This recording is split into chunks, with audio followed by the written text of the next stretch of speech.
ಇಡೀ ಜಗತ್ತಿನಲ್ಲಿ ಕೋಟ್ಯಾಂತರ ಜನರನ್ನು ಕಾಡಿದ ರೋಗಗಳು ನಿಜವಾಗಿಯೂ ಪ್ರಕೃತಿಯಿಂದ ಬಂದಿದ್ದ ಅಥವಾ ಮಾನವ ನಿರ್ಮಿತ ತಂತ್ರಜ್ಞಾನವೇ ಅವುಗಳ ಹಿಂದೆ ಇದೆಯಾ? ಇದರ ಬಗ್ಗೆ ಇಂದು ಸೋಷಿಯಲ್ ಮೀಡಿಯಾದಲ್ಲಿ ತುಂಬಾ ವೈರಲ್ ಆಗ್ತಾ ಇರೋದನ್ನ ನೋಡೋದಾದ್ರೆ 1970ರ ದಶಕದಲ್ಲಿ ಮೊದಲ ಮೊಬೈಲ್ ನೆಟ್ವರ್ಕ್ 1G ಪರಿಚಯವಾಯಿತು. ಅದೇ ಸಮಯದಲ್ಲಿ ರಷ್ಯನ್ ಫ್ಲೂ ಎಂಬ ವೈರಸ್ ಹರಡಿತು. ಇನ್ನು 1991ರಲ್ಲಿ 2G ನೆಟ್ವರ್ಕ್ ಜಗತ್ತಿಗೆ ಬಂತು. ಅದಕ್ಕೆ ಜೊತೆಯಾಗಿ ಇನ್ಫ್ಲೂಯೆನ್ಸಾ ಎ ವೈರಸ್ ಹೆಸರು ಕೇಳಿ ಬಂತು. 1998ರಿಂದ 2001 3G ತಂತ್ರಜ್ಞಾನ ಪರಿಚಯವಾಯಿತು. ಅದೇ ಅವಧಿಯಲ್ಲಿ ಮತ್ತೆ ಇನ್ಫ್ಲೂಯೆನ್ಸಾ ವೈರಸ್ ಪ್ರಕರಣಗಳು ಹೆಚ್ಚಾದವು. 2009 4G ನೆಟ್ವರ್ಕ್ ಆರಂಭ. ಅದೇ ವರ್ಷ ಸ್ವೈನ್ ಫ್ಲೂ H1N1 ಇಡೀ ಜಗತ್ತನ್ನ ಬೆಚ್ಚಿ ಬೀಳಿಸಿತು. ಮತ್ತೆ 2019 5G ತಂತ್ರಜ್ಞಾನ.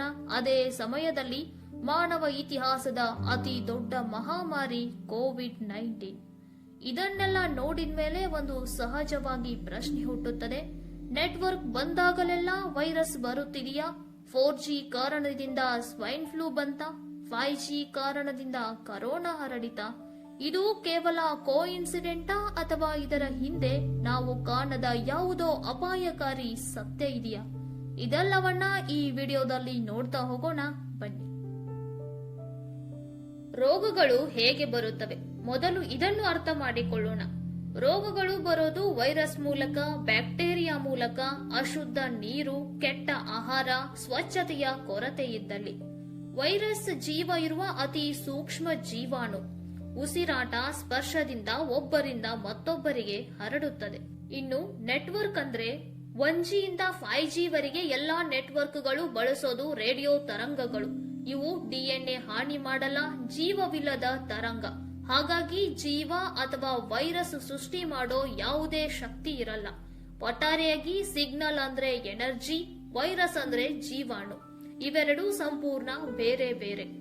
ಅತಿ ದೊಡ್ಡ ಪ್ರೂಫ್ ಅಂದ್ರೆ ಮೊದಲನೆಯದಾಗಿ 1918ರಲ್ಲಿ ಸ್ಪ್ಯಾನಿಷ್ ಫ್ಲೂ ಹರಡಿತ್ತು. 5 ಕೋಟಿಗೂ ಹೆಚ್ಚು ಜನರ ಜೀವ ಹಾನಿಯಾಗಿತ್ತು. ಆ ಸಮಯದಲ್ಲಿ ಯಾವುದೇ ಮೊಬೈಲ್ ಇರಲಿಲ್ಲ, ನೆಟ್ವರ್ಕ್ ಇರಲಿಲ್ಲ, ಟವರ್ ಇರಲಿಲ್ಲ. ಇನ್ನು ಎರಡನೆಯದಾಗಿ 1800ರಲ್ಲಿ ಪ್ಲೇಗ್, ಕಾಲರಾ, ಸ್ಮಾಲ್ ಫಾಕ್ಸ್ ಹರಡಿತ್ತು. ಆಗಲೂ ಯಾವುದೇ ನೆಟ್ವರ್ಕ್ ಇರಲಿಲ್ಲ. ಮೂರನೆಯದಾಗಿ 5G ಇಲ್ಲದ ಪ್ರದೇಶದಲ್ಲಿಯೂ ರೋಗ ಹರಡಿತ್ತು. ಗ್ರಾಮೀಣ ಪ್ರದೇಶದಲ್ಲಿ, ಬಡ ದೇಶಗಳಲ್ಲಿ, ಅರಣ್ಯ ಭಾಗಗಳಲ್ಲಿ ಇಲ್ಲಿ ಕೂಡ ಕೋವಿಡ್, ಸ್ವೈನ್ ಫ್ಲೂ, ಇನ್ಫ್ಲೂಯೆನ್ಸಾ ಕಂಡು ಬಂದಿವೆ. ರೋಗಗಳಿಗೆ ನೆಟ್ವರ್ಕ್ ಕಾರಣ ಅಲ್ಲ ಎಂಬುದು ಇದರಿಂದ ಸಾಬೀತಾಗುತ್ತದೆ. WHO, ವೈದ್ಯರು ಮತ್ತು ವಿಜ್ಞಾನಿಗಳು ಮೊಬೈಲ್ ರೇಡಿಯೇಷನ್ ಮೇಲೆ ವರ್ಷಗಳ ಪರೀಕ್ಷೆ ಮಾಡಿದ್ರೂ ಯಾವುದೇ ರೋಗ ಸೃಷ್ಟಿ ಸಾಬೀತಾಗಿಲ್ಲ.